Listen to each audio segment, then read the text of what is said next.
ที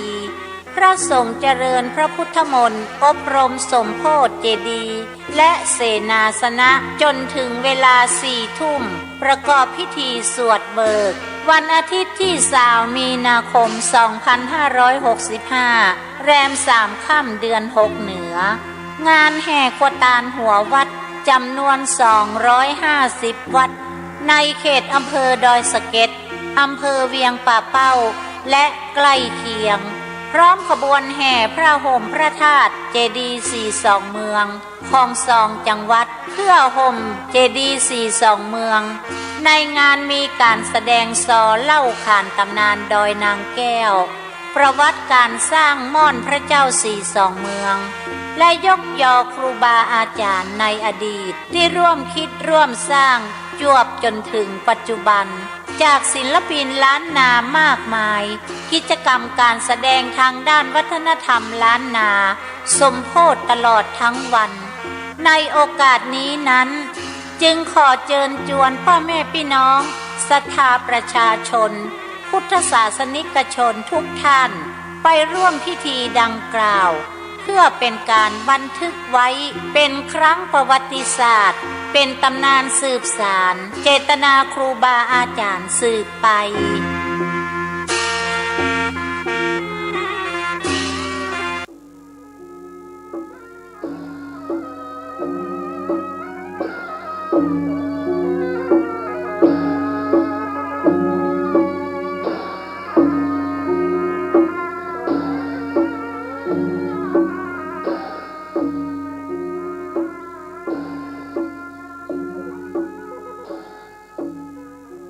เจริญในธรรมและความผาสุกทางใจจงได้บังเกิดมีกับพ่อแม่พี่น้องท่านสาธุชนคนดีทุกท่านพร้อมกันนี้ขอยกมือ10 นิ้วกราบอาราธนาเอาคุณพระแก้วเจ้าทั้ง3บุญกินบุญตาลที่ท่านได้บำเพ็ญมาแต่อดีตและทำปัจจุบันคุณพ่อคุณแม่คุณครูบาอาจารย์ผู้ประสิทธิ์ประสาทวิชาความรู้และสิ่งศักดิ์สิทธิ์ทั้งหลายอันมีพระบรมธาตุเจ้าโดยสุเทพครูบาเจ้าศรีวิจัยเป็นต้นจงได้มาปกปักรักษาท่านสาธุชนผู้รับฟังรายการทุกท่านให้มีความสุขกายสุขใจสุขกายให้ปราศจากโรคภัยไข้เจ็บอันร้ายแรงสุขทางใจนั้นให้ปราศจากความโลภความโกรธความหลงความอิจฉาริษยาอาฆาตพยาบาทซึ่งกันและกันขอความสุขอันนี้บังเกิดมีกับท่านทั้งหลายทุกท่านทุกคนนานแสนนานได้เทินวันนี้ได้มาพบกับพ่อแม่พี่น้องทั้งหลายเช่นเคยเพราะว่าเดือน5แฮม1 ค่ำวันนี้แล้วแถมกี่วันก็เดือน6จะออกแล้วก็ปีใหม่ทำแล้ววันเวลาล่วงเลยไปบัดนี้เราทำมาได้อยู่เราทำสิ่งที่เป็นประโยชน์ให้แก่บ้านแก่เมืองแก่ตัวเองและคนอื่นแล้วยังอันนี้เป็นคำสอนในทางพระพุทธศาสนา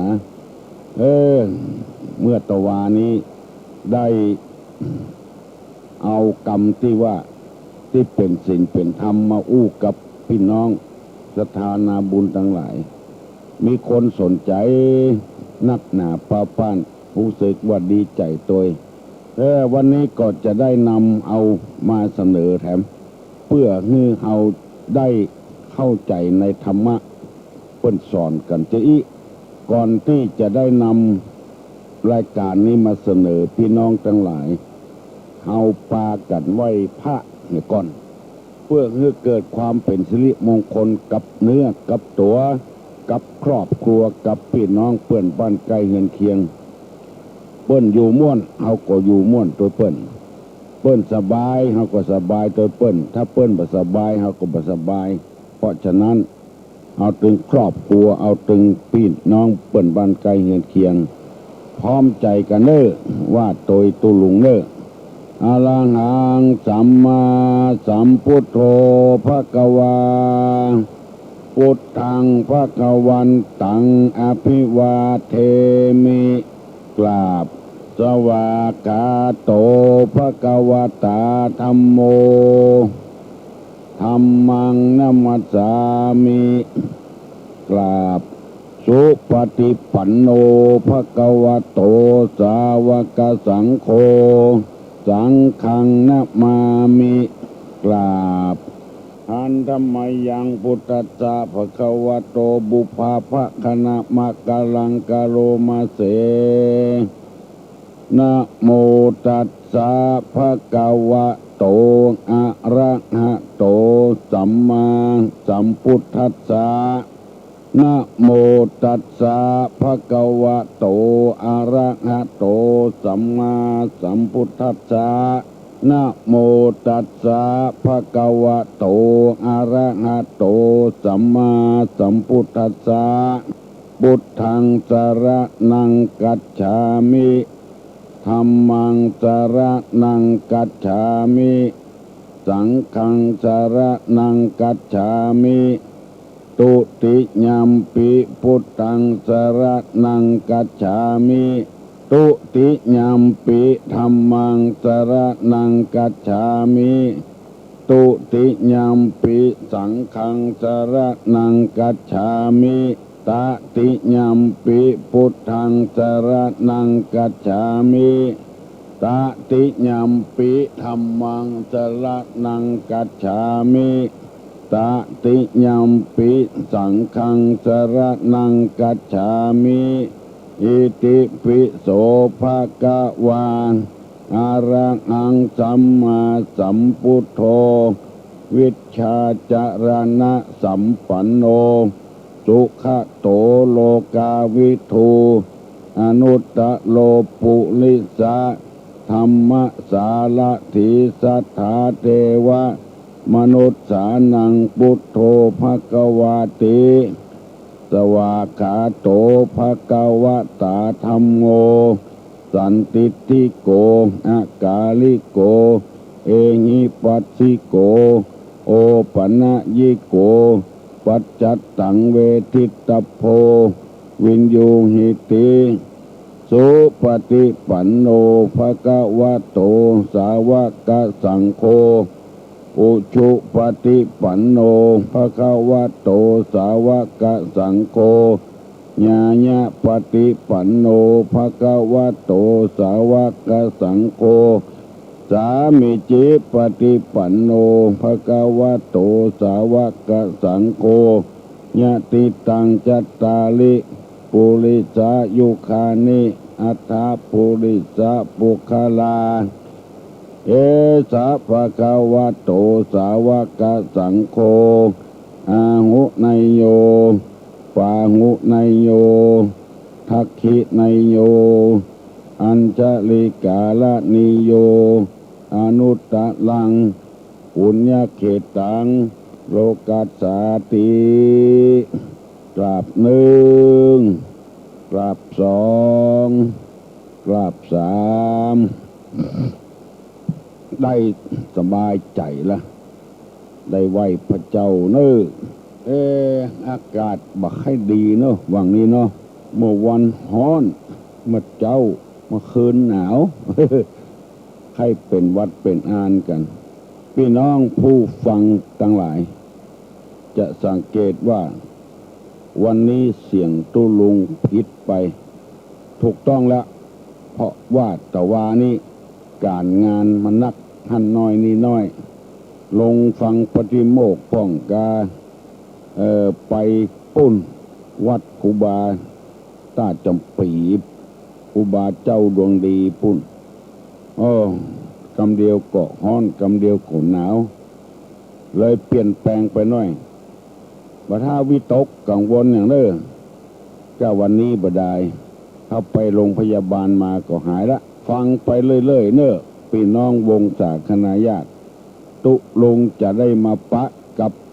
ญาติโยมกูวันถ้ามีกำลังมาได้ก็จะมาอยู่ตึงวันออกอากาศสดบ่ได้อัดเทปอย่างไว้ออกอากาศสดมาพี่น้องมาปะพี่น้องทั้งหลายสดเพื่อจะเอาธรรมะมาเสนอ ให้พี่น้องวงศาคณาญาติทั้งหลายได้ฟัง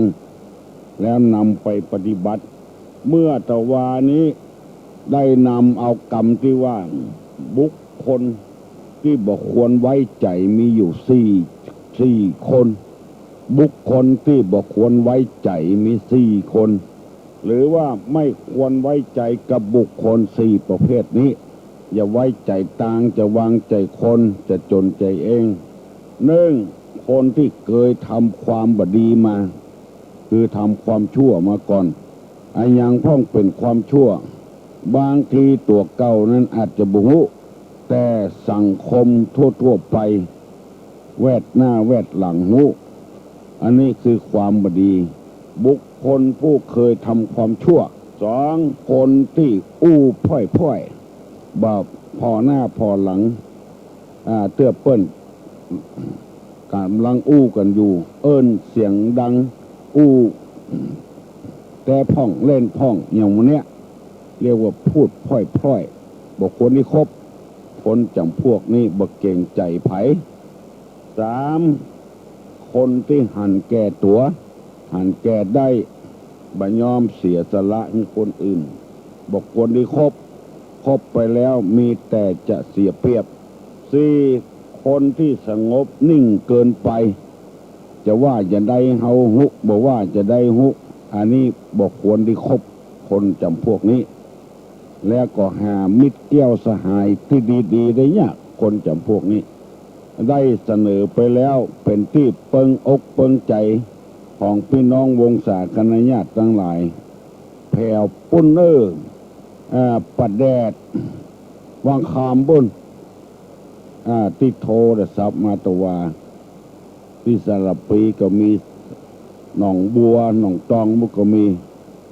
หลายบ้านหลายจองจำไม่ได้ วันนี้จะเอากรรมที่ว่าลักษณะของเพื่อนที่บัดแตงลักษณะของเพื่อนที่บัดแตมีอยู่4 คนถ้าหันอย่างอี้แล้วบัดถ้าคบมาเป็นเพื่อนเป็นฝูงคนไปละ1เพื่อนที่เห็นเพื่อนแล้วบ่ยิ้มฮือหันกันแล้วบ่ยิ้มฮือกันถ้าเพื่อนแต่นี่จะยิ้มฮือกันดีใจเพื่อนที่เห็นแล้วไม่ยิ้มให้อันนี้บ่ใช่เพื่อนแต่เนี่ยจำไว้2บ่ยินดีที่หันเพื่อนบ่แสดงความดีอกดีใจที่หันเพื่อน3ไม่มองตาเพื่อน4แซงทำสิ่งที่ตรงกันข้ามอันนี้จะไปคบเพื่อนที่เห็นเพื่อนแล้วไม่ยิ้มให้2ไม่ยินดีที่เห็นเพื่อน3ไม่มองตาเพื่อน4แซงทำสิ่งที่ตรงกันข้ามแซงทำสิ่งที่ตรงกันข้ามไปข้อ4อันนี้บอกว่าบัดใจเพื่อนฝูงแตะเพื่อนฝูงแตะมันมีไปอย่างมันเข้าด้ามเข้าดูกันหันได้ยินดีกันที่ตุลงนำมาเสนอนี้เพราะบางคนไปยินดีเปิ้นฝ่ายเดียวเปิ้นบ่ยินดีโดยจะได้นำเอามาอธิบายให้ฟังว่าเพื่อนที่เห็นเพื่อนแล้วไม่ยิ้มให้คือมันบ่ยินดีจะคบเฮาพอเด้อสังเกตเด้อคนที่หันและปะกันแล้วนะปะกันแล้วก็บ่ยิ้มให้แก่กันแสดงความแบบบ่สนใจบ่สนใจอย่างเฮาสักอย่างอันนี้บ่ใช่เพื่อนแต่จะไปคบมันบ่ยินดีกับเฮาพอหน้าเฮาแล้วบ่ยิ้มใส่เฮานี่บอกว่าไผอ่ะเด้อมาถ้าว่าเพื่อนฝูงไผก็จ้างเด้อเฮาพอมันแล้วเฮายิ้มก็ใส่มันเฉยอย่างนี้บ่ถ้าคบอ่ะเนี่ยคบแล้วมีอันตรายมันบ่ยินดีกับเฮาเนี่ยเมื่อหันแล้วก็บ่ยิ้มก็ใส่กันแปลงหน้าซื่อไว้อ่ะอันนี้แสดงว่ามันบ่ต้อนรับเฮาละเหมือนกับแห่โคตานเขาวัดบ่มีเจ้าถิ่นบ่แห่ต้อนรับ เจ้าถิ่นบ่แห่ต้อนรับปล่อยเฮาแห่เข้าคนเดียวตามปกตินี่ปล่อยหลวงปล่อยลามนี่เปิ้นจะมีจ้างฟ้อนรับลูก เอาขวดตาลมาแล้วไปเอากองไปโดยแล้วก็จ้างฟ้อนประจำวัดก็ฟ้อนฮับบางเตื้อก็บ่ไปอยู่ประจำอยู่ประลำอันนี้ก็แสดงว่ามันม่วนกันมันหนัวกันจ้างฟ้อนเอาไปพ่องจ้างฟ้อนบ้านเปิ้นฮับพ่องมันม่วนกันอุปมาฉันใดเปื้อนฝูงกันแท้ๆนี่ปะกันแล้วจะยิ้มใส่กันม่วนใส่กันแล้วก็แนะนำอันนี้วัดฮันเนอร์อันนี้อยู่ที่ฮันเนอร์เป็นคนบ้านฮันบ้านนี้เคยกันมาเหมือนละมันแนะนำมือกันนี่มันม่วนอกม่วนใจถ้าบ่ยิ้มแย้มแจ่มใสให้กันแล้วก็บอกว่าไผสักคนเข้าบ้านมาผัวเข้าบ้านมาเมียบ่ยิ้มก็ใส่เมียเข้าบ้านมาผัวบ่ยิ้มก็ใส่ไอ้ยะนักแก่พ่องบ่ยินดีบ่ยินให้กับไผ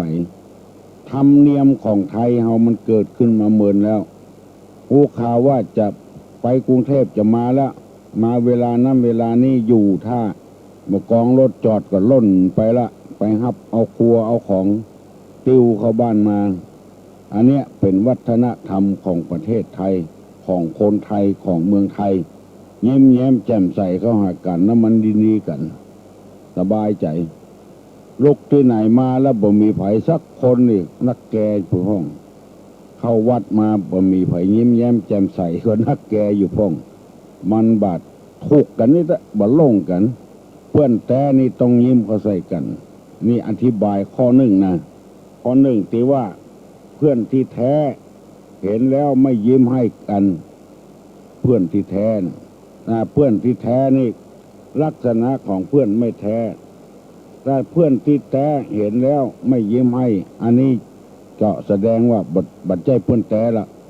เพื่อนแท้มันจะยิ้มเขาใส่กันมันจะตักกันมันจะอู้กัน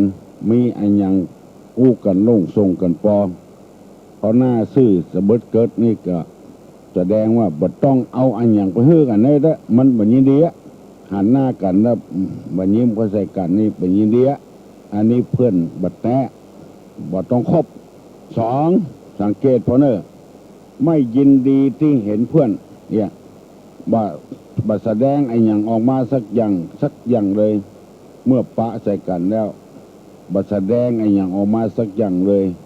แปลงหน้าซื่อหน้าใสเหีย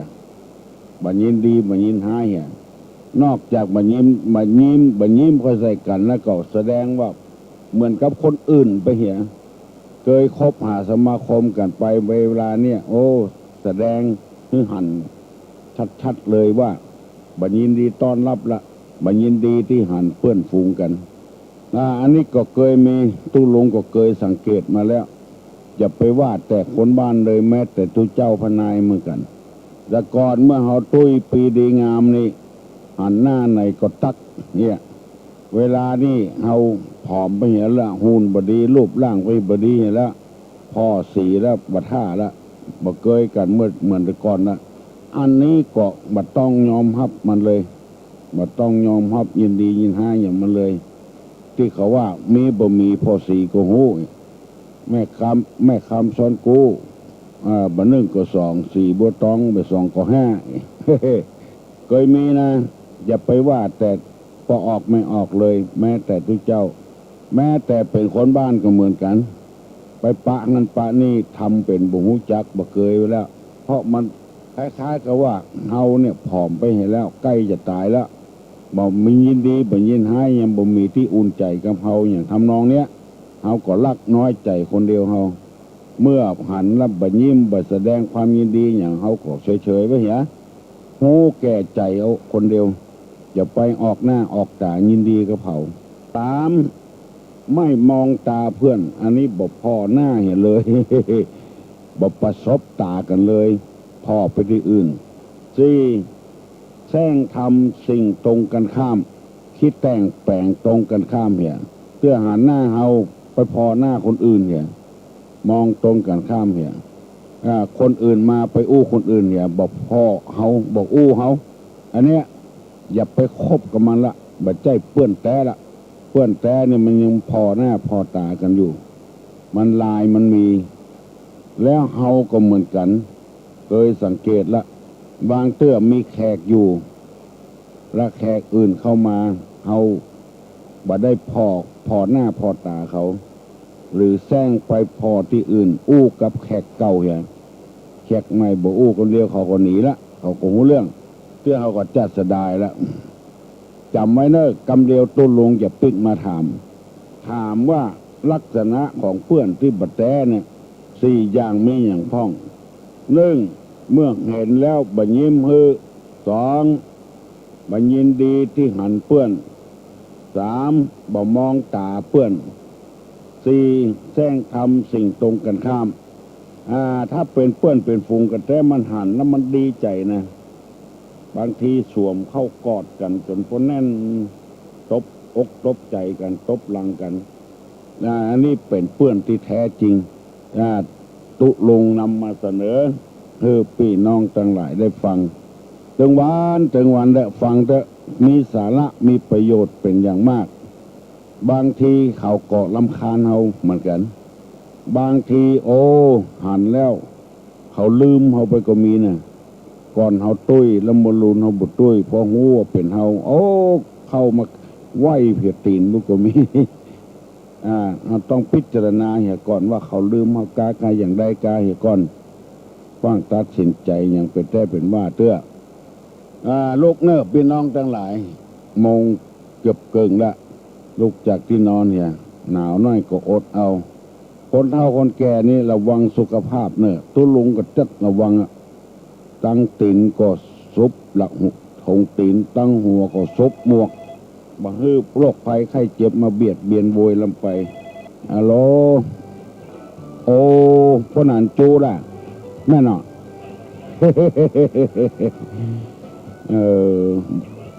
ฮะน้องมันแต่นะบางที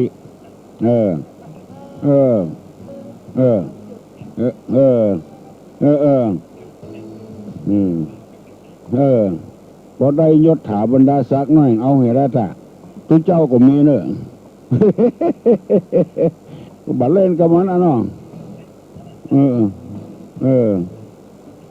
แม่เนาะ ถูกต้องนะเนาะพ่อหนาเนาะอย่างเฮากับเฮานี่ห้องงอมใส่กันได้พอหน้ายิ้มแย้มแจ่มใสก็ใส่กันเนาะเขาเหมือนลืมคนเนาะบางคนนี่ต้องนักแกได้เว้ยไปฮักกันแปลงกันเนาะ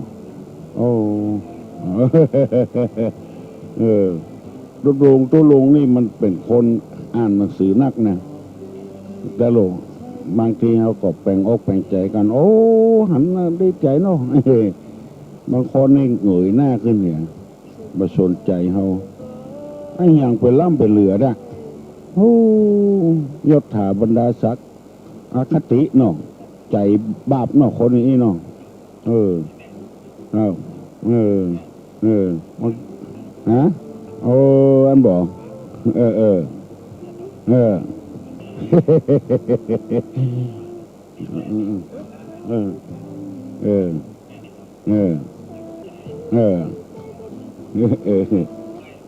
มาอันนั้นกะเป็นธรรมดาละ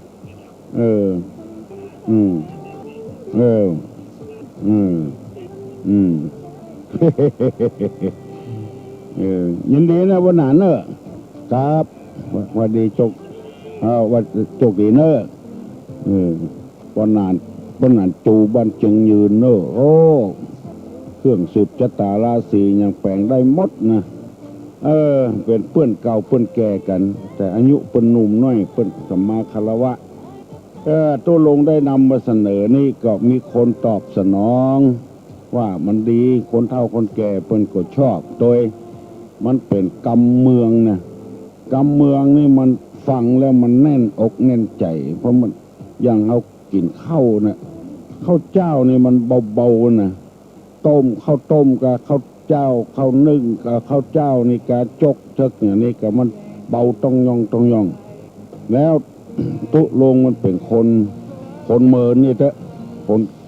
แล้วว่าอย่างก็เป็นกำเมืองที่มันถูกต้อง บัดเดี๋ยวนี้คนเมืองเอาออกอากาศมันแบบชัดเจนหันมันก็ว่าบ่เห็นบ่หันก็ว่าบ่เห็นของไผก็ว่าของไขไอ้อย่างหมูเนี่ยเขาว่าบาเนี่ยเป็นว่าไม่ทำเนี่ยเขาว่าแบบเนี้ยเนี่ย กรรมหมูเนี่ยมันแน่นอกแน่นใจคนเท่าฟังแล้วมันแน่นใจเขาว่าบัดท่าเนี้ยอ่ะแล้วคนสมัยบัดเดียวนี่ไม่ต้องทำละเนี่ย อันนี้ดีใจเนอะพ่อนัดจูจึงยืนบัดเดียวนี่6 โมงแล้วมัน6 โมงเกิงแล้วนะมันควรจะลุกจากที่นอนแล้วนะไผ่ยังหมดลุกก็ลุกอย่างเนอะโอ้ยินดีเนอะโทรมาถามละฮัลโหลเจ้าได้กะแกงกระด้างอุ่นแข่งกระด้างกินเย็นบะล้ำเนาะกินอุ่นฮ้อนแข่งกระด้างฮะกินแข่งด้างกินเผ็ดมาได้เนอะเผ็ดกาเค็มกาป่นจ้ากินบ่เผ็ดได้อันนี้ก็มากรู้เผ็ดเค็มนะตัวหลวงมากเค็มเผ็ดเจ้าไม่หลวงไปแกงกลุ่มนะตัวหลวงแกงยังวะแกงกลุ่มแกงผักปุ่มเจ้าโอ้ลำกะผักปุ่มตัวหลวงนะตุกส้มจ้ะเจ้าปูส้มดองดำกะดองน่ะยำก็ลำโลเจ้าตัวหลวงแบบได้กินก็ตัวหลวงเจ้าตัวหลวงต้องจานพิเศษก็ต้องเปิดไม่ได้กินล่ะตัวหลวงจะไปได้ฉันว่าตุ๊กอันน่ะไอ้ยังแต่ว่ากลุ่มฉันไม่ได้ยะบอกใครได้จานพิเศษกันเนาะจัดพิเศษอันกินบอกใครได้มันของมันเรียกว่าของเสียมันนักมันแดงมันส้มนะตัวลุงอ่ะมันส้มตัวเป็นของดองอ่ะตัวลุงโอ้จันมากอ่ะมันบอกใครกินมันเจ้ากินมาได้เป็นของดองลาบนี่ก็คั่วให้ก่อนตอนบอกคั่วก็กินมาได้ฮะมะว่าต้องไปใส่บาตรตัวลุงนักก่อนโอ้ตัวลุงไปโย่ลงลุงไปไหนตาจมปีบุญโอ้คนนักตาจมปีเพราะมีที่ซ้อนถิ่นฟังตัวลุงอุ้มหวานนี่เนอะแหละเจ้ายินดีเนอะเจ้าวันนี้เสียงบอกประมวลตัวไหนมันเรียกเป็นยังทำแดดทำฝนเฮ้ยเจ้าเจ้ายินดีเนอะยินดีเนอะเมษาหลวงอุ่นแข่งกระด้างบัดเดียวนี้จะถามมาเนอะตัวลงว่าตะกี้เนี่ยคนที่บัจใจมิตรแต่เนี่ย4 คนมีอย่างพ้องไผ่จำได้ลองตอบตัวลงมาเลยไผ่ตอบได้ต้องตอบตัวลงมาเลยดอนตันนี่ฮัลโหลการนมัสการครับวิเวกปุ่นครับจำได้เหรอครับผมลองตอบมาลองอันหนึ่งนะครับเพื่อนที่หันเพื่อนเหลือแบบนี้เพื่อนนะครับเคยหันก่อนเคยมีก่อนมีครับเจ็บใจเงาได้ครับเคยคบกันมาแต่เมื่อใดเมื่อเบาแล้วเนาะครับผมมันยิ้มคือแปลงหน้าชื่อไปเหี้ยครับไอ้บกกอกจด2มันยินดีที่เห็นเพื่อนครับมันยินดีที่เห็นเพื่อนเนาะเฮายินดีกับมันเล่นเป็นยินดีกับเฮาสักอย่างมันมียศเฮาเว้ยเนาะมันว่ามันโรยแล้วก็ปล่อยมันไปเถอะโบราณบ่ว่าหรอกมาปล่อยมันแห่อยู่หั่นเตนกจักตายถูกบ่วงสักวันนี่อ่ะดวงอยู่ในไม้ตานกยังหันจักตายสักวันเพื่อนนกบ่แห่โล3มามองตาเพื่อนครับแต่บ่พ่อเขาทำเป็นบหารเนี่ยเนาะครับ4แสดงทำสิ่งที่ตรงกันข้ามครับถูกต้องถูกวิเวกเนาะครับผมยินดีเนอะครับฟังถึงวันกะฟังถึงวันครับตุลุงครับยินดีเนอะครับแต่ว่าบ่ได้ถามปัญหาก้อมปัญหาย่อยสักคำเพราะเป็นวันสำคัญเอาถวายเป็นพุทธบูชาเหี้ย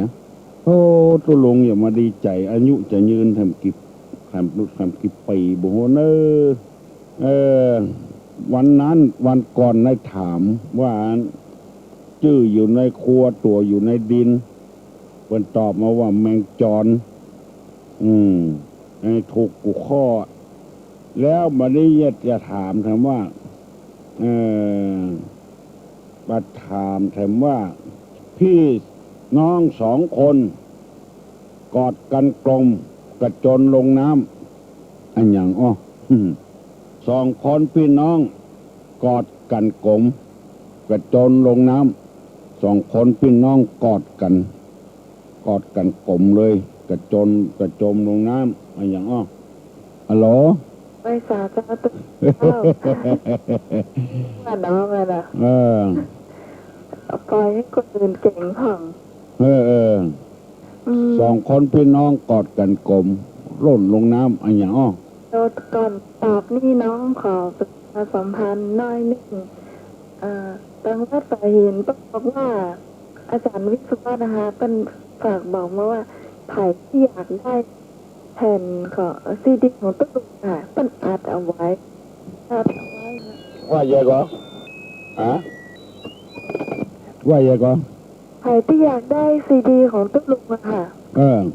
เป็นตังท่านวิศวะนั้นเป็นอัดซีดีเอาไว้อันกะเอาไปตังเปิดนะคะแผ่นหนึ่งมีอยู่20 ตอนคือมันอัดไว้ทุกวันที่ไหนอันที่วัดสายหินนะเจ้าอันกะหมายเลขโทรศัพท์จดไว้นะเจ้า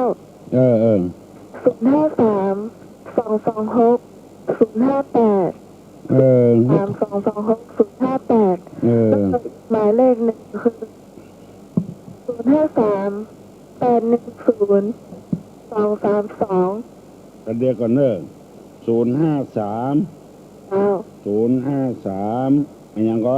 226 058หมายเลขหนึ่ง053-810-232เพิ่นอัดเอาไว้เพิ่นอัดเอาไว้ทุกวันเจ้ารับทำซีดีเพิ่นอัดใครได้ไปได้ขอเปิ้นเลยโทรไปได้เจ้าเปิ้นใครได้เงินโทรไปหาเปิ้นแล้วเปิ้นจะไปส่งให้ยินดีเนอะอันนี้ต้องตอบปัญหาเลยเนาะตอบว่าใหญ่ปลาท่องโกะเจ้ามัดติดกันนะถ้ามัดติดกันก็ต้องไปข้าวต้มข้าวต้มกะทิเนาะยินดีเนอะพี่น้องวงศาคณะญาติทั้งหลายขอประชาสัมพันธ์สันสกรรมเนอที่ประแดดบางคำโทรมาตะวานะใครได้เทปของตุลุงบัดเดียวนี่ที่วัดฝ่ายหินเปิ้นอัดของตุลุงไว้แล้วไผ่ใครได้คือโทรไปหาที่วัดฝ่ายหินปุเนอเบอร์โทรศัพท์053-226-058 053-226-058แล้วก็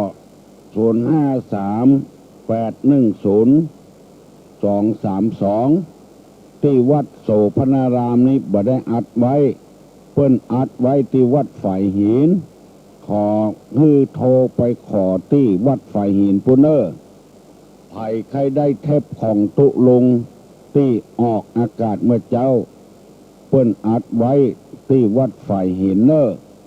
053-226-058แล้วก็053-810-232บอกไปที่วัดฝ่ายหินปุเนอร์และเปิ้นจะส่งไปให้โอ้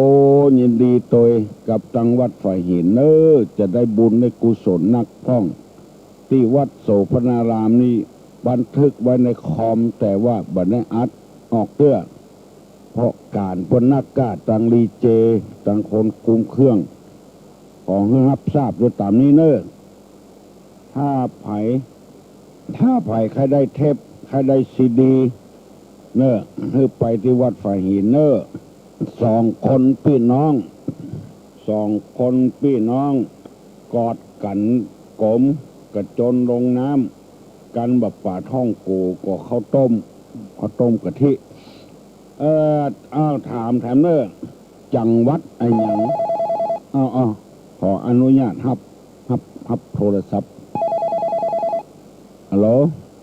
ครับผมทำการครับทุกครับครับทิศชัยดอกครับผมฮะชัยสุดดอกครับที่วัดสวนดอกครับชัดเจนดีครับเมื่อวานก็โทรมาครับผมโยมโทรมาครับผมที่วัดสวนดอกครับผมมีอะไรก็เมื่อคืนนี้ก็ญาติโยมมาก็เยอะครับเยอะที่สนใจมันเป็นกระท่อนกระแท่นนะเว้ยครับผมมาฟังแบบชัดเลยใช้ขึ้นเป็นป๊อกแป๊กไปเหรอชัดเจนดีครับผมบทชัดดีเว้ยครับคำเดียวโทรหลังไม้บอกครับเนาะหลังตีตุลุงอู้แล้วเนาะยินดีเนอะมันเป็นปดแปดไปเหรอฟังแบบชัดยินดีที่สวนดอกโทรมาเดี๋ยวถ้าตุลุงเสร็จแล้วก็ขอเชิญมาโทรทางมาหลังไม้จะถามว่าจังหวัดอะไรที่คนไปไม่ถึงจังหวัดอะไรที่คนไปไม่เคยถึงเลย จังหวัดอย่างคนไปบ่ถึงสักเตื้อฮัลโหลนมัสการเจ้าบานเด่น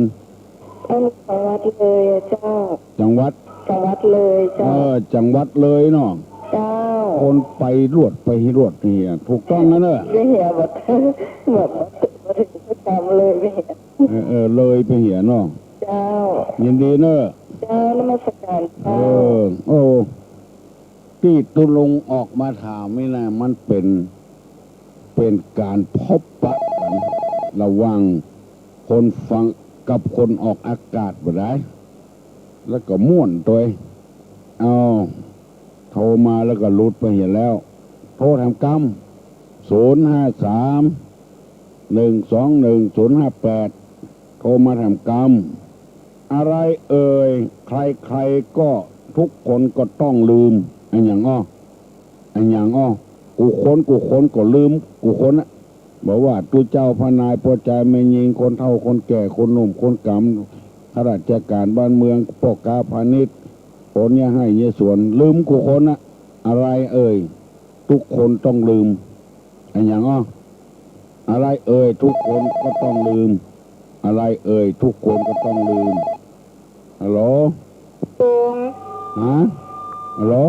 กราบนมัสการเจ้าเอาเสียงม่วนเฮ้ยที่ไหนฮะเตาหินน้องหอยเจ้าแจ้เนาะเจ้าเสียงไม่ตอบทุลุงกะเจ้าตอบว่าอย่างลืมตาเจ้าเก่งเฮ้ยตุลุงเจ้าตีตุลุงบอกว่ารับปัญหาของเพื่อนที่บัดแท้น่ะเจ้ามันบอกก็เจอมาตลอดเขาเห็นเขาก็บดีใจเขาเนาะยิ้มฮือก็มายิ้มโอ้ตุลุงแม่บรรยายวันนี้โหตรงใจเลยอย่างมั่งเหมือนว่าบอกว่าเนี่ยตุลุงว่านะเจ้าเนาะคนได้ฟังจึงมีความรู้ตัวตุลุงนะบอเห็นเขาเป็นว่าจะดีใจยินดีเขากับเฉยน้ำตาตกเลยเจ้าเตื้อเขายิ้มก็ใส่เจ้าจะได้ยิ้มเขาได้เจ้าพอหน้ากับพอเขาตัวโบก็นึกว่าจากนี้มีกับโบคนเดียวคนเขาทำอย่างนี้ตุลุงก็เจอกันเจอกันเจอนักโบก็น้อยเนื้อตามใจว่าจะให้ถึงเป็นอย่างนี้ทุกคนก็เจอเหมือนกันนะเจ้าเจอถ้าได้เป็นพระครูแล้วพดท่อมันจะขึ้นฟ้านี่เขาให้หัวเขาใส่แต่หน้าซื่อไปอย่าบันห่วงนะมันจะมันหูมันทำตัวมันคล้ายกับรังเกียจเท่าเจ้าถูกต้องเจ้าอันตีก่อนนะตุลุงนะเจ้ากราบนมัสการเจ้ายินดีเนอะเจ้า เจ้าหินหนองหอยเออ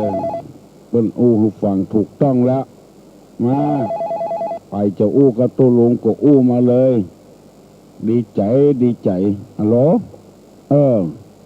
น้องเปิ้ลไหนเป็นนั้นในโลกเจ้า ฮะ ในโลกนี้ทุกที่เลยเจ้าปวดใครได้ มอง ชั บ ก หารเจ้าทุกกรุง ฮะ เปิ้ลมองบหารเจ้าม องมหันต์ ตาเปิ้ลดีเจ้า ฮะ เปิ้ลมองบหารเฮาตาเปิ้ล เปิ้นมองมหันต์เฮา เปิ้ลต้องจะบอดเจ้าใช้กับลูกเจ้าบ่ต้องไปน้อยเนื้อต่ำใจเจ้า น่ากะเปิ้นว่า มีในโลกนี้มันธรรมชาติของมนุษย์เจ้า สัญชาตญาณมันได้ดีแล้วเนาะ ยังใหญ่สุดบางคนเจ้าบ้านอื่นนะเจ้า เปิ้น มันพวก2 8ตั้งมันใหญ่ขึ้น เปิ้นมองมหันต์เฮาเนาะยินดีเนอะ ไม่ได้เจ้า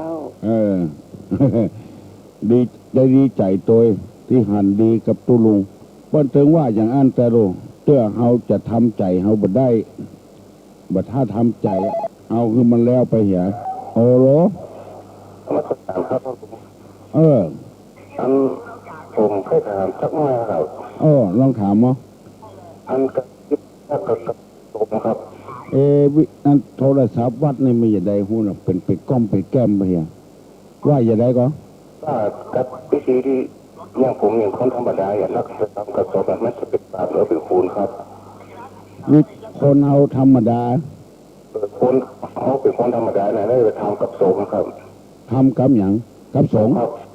กับพระสงฆ์อ่ะ ศพครับเอาศพอ่ะ มันจะเป็นบาปหรือเป็นคูณครับ เขาเป็นคนธรรมดา ครับ แล้วไปเผาศพผู้เจ้า เผาศพคนทั่วไปครับ จะเป็นบาปก็เป็นบุญ ครับคือทำว่าเป็นบุญครับ เปิ้น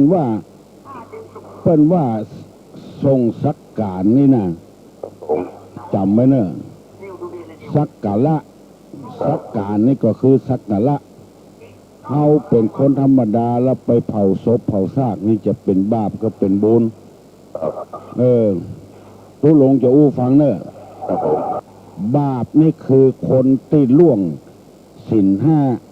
ครับ ฆ่าสัตว์ลักของเปิ้นเล่นจูเมียเปิ้นผัวเปิ้นจุเปิ้นกินเหล้าเมายาทะละทลาย อันนี้คือตัวบาป ครับ การที่เราไปเผาศพนี่มันไปอยู่ใน5 ข้อนี้โลภโกรธหลงอิจฉาตาร้อนอันนี้คือตัวบาปเพราะฉะนั้นการไปเผาศพนี่มันไปอยู่ในจำพวกนี้ ครับ ก็อนุโลมว่าบัดใจบาป ครับ เอาไปส่งสักการะเปิ้น ครับ ช่วยกันเผาผีจีกระดูกเป็นโบราณมาบัดถ้ากลัวเนอะ ครับผม บัดใจบาปบัดใจบาป ขอบคุณท่านลงครับ ครับที่ไหนอ่ะ เข้าจากประเด็นครับ ฮะ ประเด็นครับ ประแดดนึงอ่ะ วัดก็แก่ครับ ยินดีเนอะ ครับผม ยินดีถูกต้องแล้วอย่างเงี้ยถูกแล้วเนอะถ้าคนใดสงสัยอย่างมาถามตุลุงเด้อตุลุงจะได้ตอบไปฮื้อฮัลโหล ฮัลโหลสวัสดีครับตุลุง สวัสดีเนอะ จากวัดไฟหินนะครับ ไฟเห็นปุ้น จะถาม ถามตุลุง จะถามสภาตังแมลินเขาเนาะ ถามว่าอย่างไร แถมคนอยู่ภาคเหนือแถมคนอยู่ทางใต้มาปะกันปึ้งขนาด อยู่ตั้งใต้คนเหนือคน ครับมาปะกันปึ้งขนาด ป้ากันที่ไหน มาปะกัน2 คนครับ มาป้ากัน ครับ แล้วนี่ใด มันเปิ้งอย่างขนาดฮะ หมอหนึ่งอยู่เหนือ หมอหนึ่งอยู่ใต้แล้วมาป้ากัน ครับผม แล้วมันเปิงกัน ครับ แล้วถามว่าอย่างไร ถามว่ามันคืออะไรอย่างคืออะไรอย่างครับ อยู่เหนือคนอยู่ใต้คนมาปะกัน คืออะไรอย่างครับ ถามเมื่อคนอื่นตอบเนาะ ครับผม ครับสวัสดีครับ ฝ่ายหินน่ะ ครับ ยินดีเนอะ ครับผม กับไผ่ตอบได้ตอบมาเนอะไผ่ตอบได้ตอบมาเนอะอยู่ตั้งใต้คนอยู่ตั้งเหนือคนมาปะกัน คืออะไรอย่างกึดใจเอาคนเดียวไผ่คนเดียวมาเนอะถ้าตอบได้ตู้ลุงก็จะบอกคือเพื่อนถ้าตอบมาได้ก็แล้วไป คือคนเขานี่อย่างที่ว่าเนี่ยลักษณะการเป็นบาปนี่มันปัจจัยลักษณะที่ไปเผาศพเป็นบุญโดยแถมซ้ำเนอะเผาผีจีกระดูกนี่มีอันนี้ส่งล้างคราบปุ่นแล้วตุลุงประจำว่าอันนี้ส่งกี่กับหมูเพื่อเขาช่วยกัน คนที่ตายไปแล้วเป็นเผาเป็นคอนผี ถ้าว่าอยู่บ่ได้คนเป็นนี่ไปเผากันนี่อันนี้บาปแน่นอน อันคนมันตายไปแล้วจิตวิญญาณหลุดออกจากร่างไปแล้วเหลือกระสรีละล่างเผาก็ได้บ่เป็นบาปเป็นกรรมหยังคนเอาทุกคนมักลืมคือลืมตาถูกต้องแล้วเกิดเมืองไทยแต่ชื่อไปโผล่ที่อยู่อินเดียพุ่นคือหยังขออนุญาตสับกำเนิดฮัลโหล กราบนมัสการเจ้า มาอีกแล้ว ตอบที่ว่าเหนือใต้มาบรรจบกันนะเจ้า คืออะไร มันคือทิศก่อเจ้า ฮะ ทิศเหนือทิศใต้ได้ก่อเจ้า สองคนมาปะใส่กัน คืออันหยังทิศเหนือทิศใต้ เจ้าใจทิศอ่ะ ทิศ ทิศ ถูกกว่าถูกมาหูนะเจ้า แล้วก็ตะกี้อย่างก็ชื่ออยู่ที่ไหนก็เจ้า ชื่อเกิดที่เมืองไทยชื่อไปอยู่อินเดียวุ่นไอ้ยังอ่ะ เกิดที่เมืองไทยชื่อไปอยู่อินเดียบัตรกิจเจ้า เดี๋ยวให้คนอื่นตอบนะเจ้าจากนมัสการเจ้า ยินดีเนอะอ้าวฝ่ายหินก็ว่าจะได้เป็นตอบว่าทิศเหนือทิศใต้ฮัลโหลฮัลโหลฮัลโหล เจ้า และเสือใต้ลำไยกับสตอเจ้า ฮะ และเสือใต้ลำไยกับสตอเจ้าลำไยกับสตอเจ้า หมอหนึ่งอยู่เหนือหมอหนึ่งอยู่ใต้แล้วมาปะกันคืออะไรอันนี้ก็น่าคิดเนอะเสาหินเพิ่นตอบว่าทิศอันตอบมาประเดี๋ยวนี่ว่าลำไยกับสตอฮัลโหล ฮัลโหลครับ อันได้ถูกอ่ะ ถูกสักคนครับผม ถูกสักคนมันเป็นชื่อของกินคนเท่านะฮะ ตอ ตั้ น งเห นี้ นือคือเมี่ยงครับ ฮะ ตั้งใต้คือเกลือครับตั้งเมี่ยงครับผม ทางเหนือคือเมี่ยง ครับ บัดใจว่าอันพัดจิ้นส้มใส่สตอมใช่หรอ ใช่ครับ อันนี้ก็ถูกเหมือนกันนะเนาะ ครับ จิ้นส้มทางเหนือสตอทางใต้อ่ะ ครับ อันนี้เป็นเมี่ยงทับเกลือครับ โอ้ปัญหาตื้นตึกอ่ะ ครับ บัดได้ยินดีเนอะ ครับสวัสดีครับ วันหน้าเมียมาถามท่านเมื่อเอาฮัลโหลฮัลโหลฮัลโหลฮัลโหล ฮัลโหล อันลุงครับ ครับ ผมเคยถามเนาะ ไอ้ปัญหาเนาะ ถามปัญหา อันมีควาย2 ตัว ควาย2 ตัว อีหน้าไปตะวันออกตัว ไม่น่าเปิงออกตวง มันตกตัว มันตกตวง เนี่ยได้มันจนกันครับ มันไว้ ฮะ เนี่ยได้มันจนกันโดยมือมันไว้ครับ มือมันง่ายควาย2 ตัวบินหน้าเปิงออกตวง ไปมันตกตวง นี่จะได้มันจนกันมือมันง่ายอ่ะ ครับ ปัญหาที่ไหนนี่ นองละคำครับ ฮะ เรื่องทรายนะครับนองละคำครับ น้องเจ้าคำสันซ้ายนี่เหรอ ครับ โอ้เลิกดึกทันทีเนอะ ไปนี่แล้วครับ ฮะ ไปนี่แล้วครับ ไผ่ตอบได้ม่วนเฮ้ยม่วนแต่ละม่วนแต่ละฮัลโหล ใช่ค่ะเจ้าตรงเจ้าว่าของท่านสีชมพูอยากแล้วนะ ฮะ มันไม่รู้นี่ซ้ำอยากแค่นะของปลาหินอยากแล้วนะ ควาย2 ตัว อยากเจ้า เบนหน้าไปตะวันตก ตวงตะวันออกตวงยี่ได้ให้มันโจร นี่ตังว่าไปได้สองธรรมะ ฟัง บ่ให้มันงอยยี่อย่าได้ให้มันโจรกันตอบได้ก็ ไม่ได้จ้า บ่ได้ ไม่ได้จ้าคือโทรมาบอกไปแล้วว่าของท่านสุดมันที่อยากอยู่แล้วว่าเจอของคนที่หลังนี่ต้องอยากเหลือยากแล้ว มาหลีกยอมการนี่ นาลิมยองการเนาะ ปาเมืองเจอที ต้องตอบได้ เอาเทปไปฟังมาเด้อ ครับผม ยินดีเด้อ ครับผม คุณโค้งเนาะ ผมโค้งหางดงเนาะ ครับผม ยินดีอะ7:00ละเดี๋ยวนี้อันเรื่องควายนะมันยังบ่แล้วตัวเนอะวนพูกไปต่อทำไม มัน7:00แล้วตุลุงจะได้ไปโรงพยาบาลตัวเนอะเกิดเมืองไทยชื่อไปอยู่อินเดียบุญข้อสุดท้ายละอันอย่างเกิดเมืองไทยชื่ออยู่อินเดียบุญถ้าจะตอบปัญหาก็ฮัลโหลฮัลโหลครับสวัสดีครับตอบปัญหาครับทางม่วงน้อง ครับพี่แขกครับตัวอยู่เมืองไทยชื่ออยู่อินเดียครับพี่แขกนะครับไผใช่ครับอันอย่างตัวมันอยู่เมืองไทยชื่ออยู่อินเดียครับอันอย่างกล้วยแขกครับกล้วยกล้วยแขกครับถูกแล้วลูกครับยินดีนะครับครับเอาละเนอะเมื่อเดี๋ยวนี้7:00ละตุลุงจะย่างละเนอะขอคืออยู่ดีมีสุขอายุมั่นขวัญยืนเนอะกูคู่กูคนเอาใจกันฮัลโหลน้ำมันสการครับครับอันควายนี่เอาหัวจนกันเนอะควาย2 ตัวแล้วครับเอาหัวจนกันนะครับไม่ใช่เอาโคตรจนนะไปใจเนาะครับไม่ใช่ครับก็มันก็2 ตัวมันเป็นหน้าเข้าหากันเนาะตัวหนึ่งเป็นหน้าวันออกวันโตกับหัวแล้วกับโจนกันเนาะเฉลยมาเนาะครับผมมันไม่ใช่คนที่คนต่างเนาะหัวมันโตอะไรเนาะ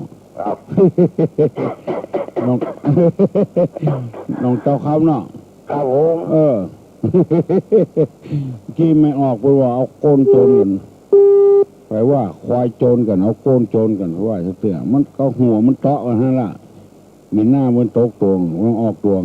บ่ฮื้อมันเหลวบ่ฮื้อมันง้อยใช่กันหัวมันเตาะกันแล้วเก่งเนอะยินดีเนอะขอย้ำทำน้อยเนอะพอออกก็ดีไม่ออกก็ดีไผ่ก็ดีใครได้เทปใครได้แผ่นซีดีนะคือโทรไปที่นี่เนอะคือจดเอาไว้ในเนอะแล้วเปิ้นจะส่งให้ที่วัดฝ่ายหิน053-226-058-053-810-292เอาใจกันฮัลโหลตุลุงครับครับจะไปห้องยาครับไปเมื่อไหร่กำเดียวไปแล้วกินข้าวไงแล้วไปแล้วจะฟอกไตมั้งเว้นวันครับแต่ว่าบ่ได้ไปถึงวันมาค่ะวันนี้เนาะไปวันนี้หมอเพิ่นนัดวันนี้บ้าแต่คิดว่ามันจะคงก็ฟังรายการตุลุงน่ะที่ไหนผมอยู่วัดยังเป่าได้ก่ะยังเป่าที่เก่าแน่นอนเรียกกันที่เก่าแล้วก่ะที่ตะวันน่ะพระเจ้ามาเปิดวิดีโอฟังเลยไหว้พระโดยก่อนนะครับไหว้พระเจ้าโดยก่อนมาเจ้าใช่ครับดีเดี๋ยวออกกำลังตัวไหว้พระเจ้าไปตัวนี่อย่างก็ขับรถเดี๋ยวออกกำลังแล้วก็ไหว้พระเจ้าไปตัวพระเจ้าไปตัวได้ถึงใจได้ถึงกายเนาะเก่าถูกต้องเลยขอดูลงไปหอมหายนะครับเนอะครับวันนี้สวัสดีครับยินดีอย่างเป่าต่อไปฮับปอนเนอร์ตุลุงจะปั่นปอนเนอร์โยกมือไหวเตอะสัพปิติโยวิวัชชันตุสัพพะโรโควินัสสตุมาเตภวะตวนตะราโยสุขีติคายุโกภวะอภิวา ธนสีริสนิจจังวุธาปจายิโนจัตตาโลธรรมาวัฏันติอายุวันโนสุขังปลัง